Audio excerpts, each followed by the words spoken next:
हम सीधे आपको लेकर चलेंगे। हमारे साथ हमारे सहयोगी अभिषेक उपाध्याय भी इस वक्त मौजूद है। जरा जानते हैं अभिषेक से, आपके पास क्या अपडेट है अभिषेक? देखिए, सबसे अहम बात वही है जो जिसकी वरुण जानकारी दे रहे थे कि चैम्बर से जैसे जज आएंगे वैसे ये सुनवाई शुरू होगी। सबसे अहम बात 3 है और वो ये है कि ईडी ने जो अभी तक की जो कड़ियां जुटाई है रोमाना, उस पर ध्यान देना बहुत जरूरी है, क्योंकि वो जो कार्टलाइजेशन हुआ था, इस पॉलिसी के तहत जो कार्टलाइजेशन किया गया था वो, और एक जीओएम की बैठक हुई थी रोमाना, जिस जीओएम की बैठक में सत्येंद्र जैन मौजूद थे, मनीष सिसोदिया मौजूद थे, कैलाश गहलोत, और उसमें ये बातें तय हुई थी कि इस पॉलिसी का स्ट्रक्चर क्या होगा। और उस पॉलिसी के स्ट्रक्चर को, प्रॉफिट मार्जिन की बात हुई थी 6% की, और आरोप यह है कि जब केजरीवाल के घर पे हुई उसको 6% से बढ़ाकर के 12% का प्रॉफिट मार्जिन कर दिया गया।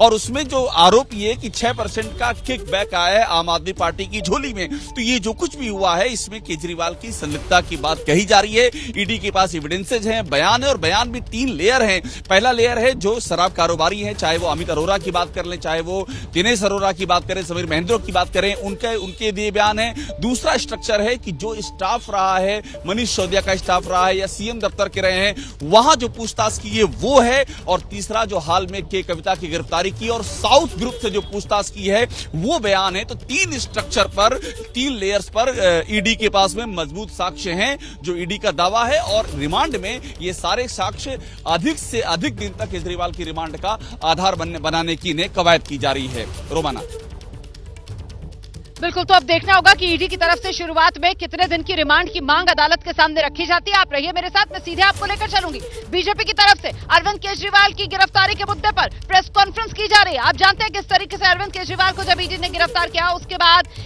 जो बीजेपी है वो आम आदमी पार्टी के निशाने पर आ गई। और न सिर्फ आम आदमी पार्टी के बल्कि सभी विपक्ष एकजुट होकर बीजेपी पर निशाना साध रहा है कि बीजेपी विपक्ष का सामना 24 के चुनाव में नहीं कर पा रही। इसी वजह से विपक्षी नेताओं को निशाने पर लेने के लिए ईडी के कंधे का इस्तेमाल किया जा रहा है, आईटी के कंधे का इस्तेमाल किया जा रहा है, सीबीआई के कंधे का इस्तेमाल किया जा रहा है बीजेपी की तरफ से। इसी को लेकर बीजेपी की प्रेस कॉन्फ्रेंस, क्या कह रहे हैं गौरव भाटिया, सुनाते हैं आपको। दाहिना हाथ हैं, ये भी कट्टर ईमानदार हैं। 4.5 महीने हो गए जेल की सलाखों के पीछे हैं। उनकी बेल ईडी कोर्ट से नहीं हुई, दिल्ली उच्च न्यायालय से नहीं हुई, और सर्वोच्च न्यायालय में मामला लंबित है, कोई अंतरिम राहत नहीं मिली। अरविंद केजरीवाल स्वयं अपने पैरों पे कुल्हाड़ी मारते हैं। क्यों? अरविंद केजरीवाल जी, मुख्यमंत्री पद की शपथ लेते वक्त आपने कहा था संविधान की रक्षा करूंगा। सर्वोच्च न्यायालय की तमाम नजीर हैं कि अगर समन आएगा किसी भी जांच एजेंसी का, उसका पालन करना अरविंद केजरीवाल का कर्तव्य था। 9 समन गए। अरविंद केजरीवाल विपासना करने के लिए समय निकाल सकते थे, लेकिन भारत के संविधान रक्षा करने के लिए, सम्मान करने के लिए, कानून का पालन करने के लिए उनके पास कोई समय नहीं था। और इसीलिए जांच एजेंसी ने कानून का पालन करके, हर प्रक्रिया का पालन करके आज जो निर्णय लिया है, जनता उसका स्वागत कर रही है। और यह कहना गलत नहीं होगा, जुड़ गई है सारी कड़ी, जुड़ गई है सारी कड़ी, तभी अरविंद केजरीवाल को लगी है हथकड़ी।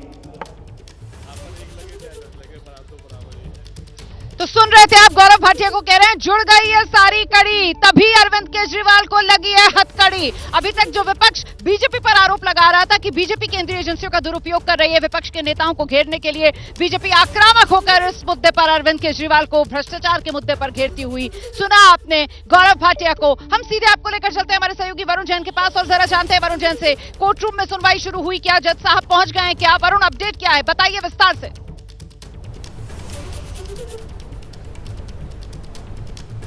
देखिए रुमाना, अभी कोर्ट रूम के अंदर सुनवाई शुरू नहीं है, इंतजार है जज साहब के आने का और सीट पर बैठने का।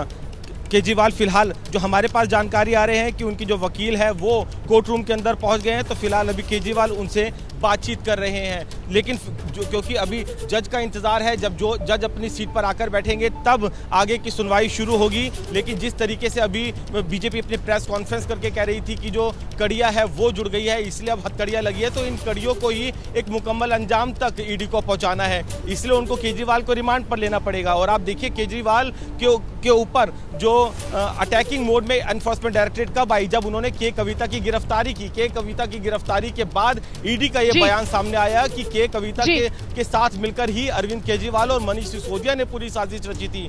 100 करोड़ का जो किकबैक था वो मिला। तो ये सब जो मनी ट्रेल है, इन सब की जो ट्रांजैक्शंस है वो जो एनफोर्समेंट डायरेक्टरेट आती है और उसी केजरीवाल से पूछताछ होगी। फिलहाल अभी कोर्ट के सामने एनफोर्समेंट डायरेक्टरेट ये बात रख सकती है कि अब तक जितनी भी पूछताछ हुई है उसमें केजरीवाल ने कोऑपरेट नहीं किया, वो सिर्फ हाँ या ना में जवाब दे रहे हैं, ठीक से सवालों के जवाब नहीं दे रहे हैं, इसलिए हमें उनकी रिमांड चाहिए और हमें साक्ष्यों को जुटाना है। अभी देखिए कोर्ट रूम में सुनवाई शुरू नहीं हुई है, अभी जज साहब के कोर्ट रूम में पहुंचने का इंतजार किया जा रहा है।